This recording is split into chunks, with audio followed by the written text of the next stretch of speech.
All right, so now we're at Genesis chapter 20, and it should sound like deja vu because we've already been through this. Abraham tells a leader or a group of people, a new land, that Sarah is his sister, which is not a lie. She's his half sister, in order that he doesn't get killed because she's so beautiful. And then again, God comes to the leader and, protects him from touching Sarah. Abraham looks like a coward, and certainly the fear of the Lord is in these people, but with no thanks to Abraham, but to God. And so there's a few things I think we can learn from this. Number one is that when God gives us a promise, that God is going to protect that promise. And the promise to Abraham was that Sarah would have a son. He would have a son through Sarah. And so he should have been more bold and he should have been more confident in this situation and not lied and made it seem like he wasn't married to Sarah when he was. And I think that just really hurts the way we look to the world.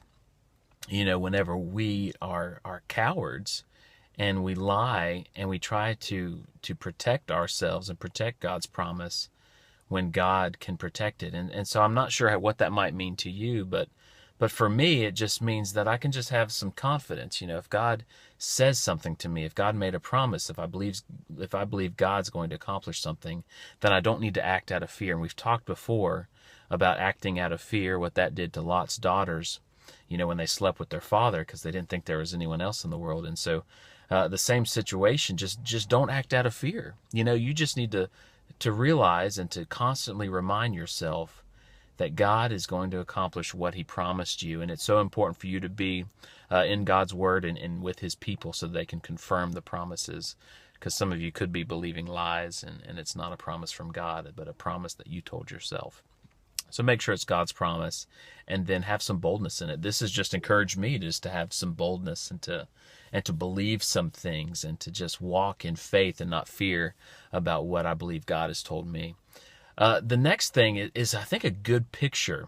I was trying to think, and I was meditating on this, and if you watched any of my videos, I just really believe that God has hidden so much truth in the Old Testament and symbolism.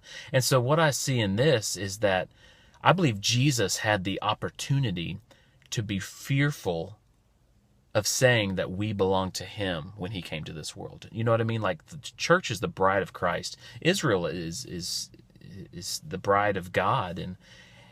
And so I believe that Jesus came with boldness saying, these are my people. This is my wife. This is my bride. And what he taught and how he lived got him killed. And so he didn't deny us. In other words, Jesus wanted us, and Jesus, even though he would have to go through what he went through to get us and to say that we belong to him, he did it. And he didn't deny us like Abraham did Sarah. And so I think that's something else we can learn. And then the other thing is just that, man, God protects his own, even when we do wrong. When you're chosen by God and when you're living out your destiny, even your flaws are protected by God. Because even though Abraham was wrong, he was protected, and he even came out richer. Abimelech gave him some stuff before he left. And so those are the three things. Number one, don't act out in fear. Number two, Jesus didn't deny us. Even though it hurt him deeply, he went through so much, he didn't deny us. He just wanted to be known that we belong to him. And then the third thing, that even when we're wrong as followers of Christ and disciples, because we're all flawed, no one's perfect. Even when we're wrong, God protects us in our wrongness. And God protected Abraham and Sarah even though they made this mistake.